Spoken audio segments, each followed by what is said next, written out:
What if I told you that two friends can start their careers on the exact same day, earn the exact same salary, receive the exact same raises, and still end up with completely different financial futures? One becomes financially independent. The other remains financially stressed. One builds wealth. The other wonders where all the money went, and the difference has almost nothing to do with income, because income creates opportunity, but behavior determines outcomes. Today, we're going to explore one of the most fascinating realities of personal finance, the wealth gap between friends. A story about how two people with nearly identical opportunities can end up living completely different lives. And hidden inside this story is a lesson that could change the way you think about money forever. Let's begin. Imagine two friends. We'll call them James and Ryan. Both graduate from college at the same age, both get hired by the same company, both start with the same salary, both have similar ambitions. Both want financial success. At first, their lives look almost identical. They rent similar apartments, drive similar cars, go to similar restaurants, take similar vacations. And if you asked their friends who was likely to become wealthy, most people wouldn't know how to answer, because from the outside they appear almost exactly the same. But something interesting is happening beneath the surface. James views money as a tool. Ryan views money as a reward. At first, that difference seems insignificant, but over time, it changes everything. When James receives his paycheck, he immediately sets aside a portion for his future. Not because he's wealthy, not because he's obsessed with money, but because he understands a simple principle. Every dollar has two possible jobs. It can improve today, or it can improve tomorrow. Ryan sees things differently. After working hard all month, he feels he deserves to enjoy what he earned. And to be fair, he's not entirely wrong. Money should improve life. The problem is that Ryan rarely leaves anything for tomorrow. Most of his money gets assigned to the present. And that's where their paths begin separating. Not dramatically, not overnight, just slightly. The first year passes. James has built a modest emergency fund. Ryan has built a collection of memories, purchases, and experiences. Neither choice seems life-changing. In fact, Ryan may appear happier. He has newer gadgets, more visible rewards, more signs of success. Meanwhile, James's financial progress remains invisible. Nobody compliments an emergency fund. Nobody notices a growing investment account. Nobody congratulates someone for avoiding unnecessary spending. Because wealth is often invisible. Consumption is visible. And that's one of the biggest reasons people struggle with money. The rewards of spending arrive immediately. The rewards of saving arrive later. Years pass. Both friends receive raises, their incomes increase, and now the real test begins. Most people assume higher income automatically leads to greater wealth, but that's rarely true. Higher income only creates the possibility of greater wealth. The outcome depends on what happens next. James uses each raise as an opportunity to increase his investments. Ryan uses each raise as an opportunity to improve his lifestyle. A nicer apartment, a newer vehicle, more expensive habits. Again, none of these choices seem unreasonable. They're incredibly common. In fact, most people do exactly the same thing. But common doesn't always mean effective. Because every increase in spending creates a new baseline. What once felt luxurious becomes normal. And once something becomes normal, it no longer feels special.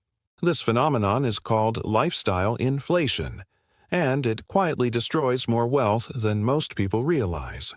By age 35, James and Ryan are earning significantly more than they did when they started. But their financial situations are beginning to look very different. James has accumulated assets. Ryan has accumulated expenses. James owns things that generate future value. Ryan owns things that require future payments. James is building flexibility. Ryan is building obligations. And flexibility is one of the most underrated forms of wealth. Imagine both friends suddenly lose their jobs. James feels concern. Ryan feels panic. Not because James earns more, not because James is smarter, but because James built a financial cushion. His past decisions created breathing room. Ryan's decisions created dependency. This is one of the most important lessons in personal finance. The goal of wealth isn't luxury. The goal of wealth is resilience. It's the ability to absorb shocks without your entire life falling apart. Now, let's fast forward another 10 years. James and Ryan are 45.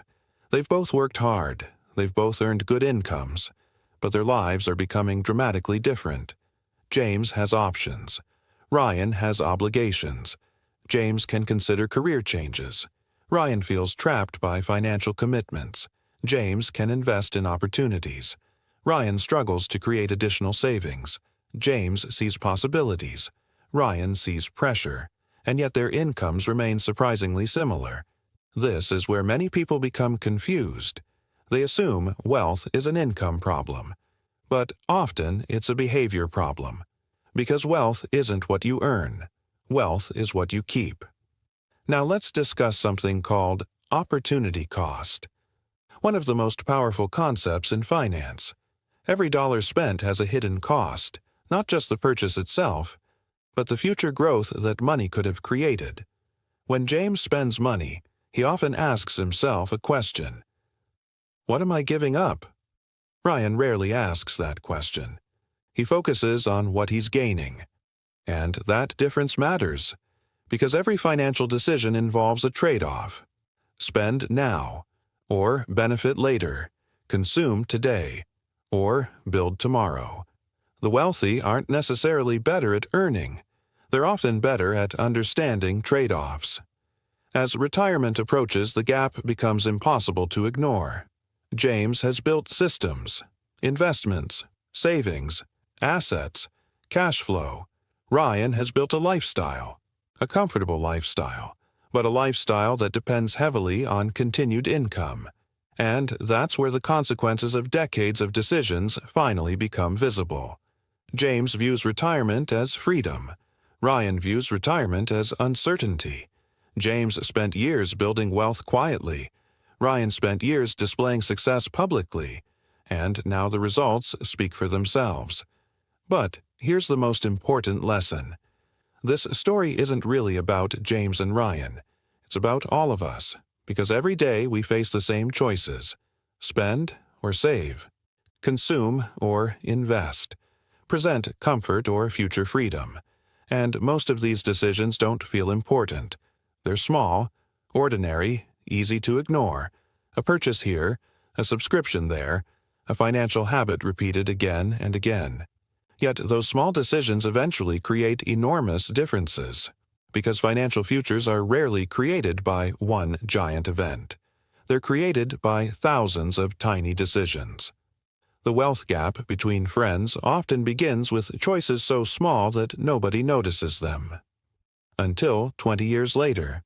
And that's why wealth is less about income and more about behavior. Less about opportunity and more about action. Less about what you earn and more about what you do with what you earn. Because two people can start with the same salary, the same opportunities, the same advantages, and still end up in completely different places.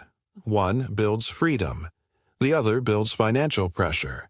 One creates options. The other creates obligations. One builds wealth. The other spends it. And the difference is not a single decision.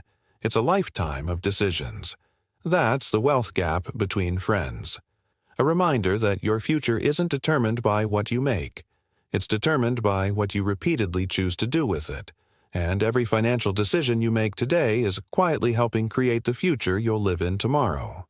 If this documentary provided value and helped you think differently about money, subscribe to the channel for more in-depth documentaries on wealth, investing, financial psychology, and the habits that create long-term success.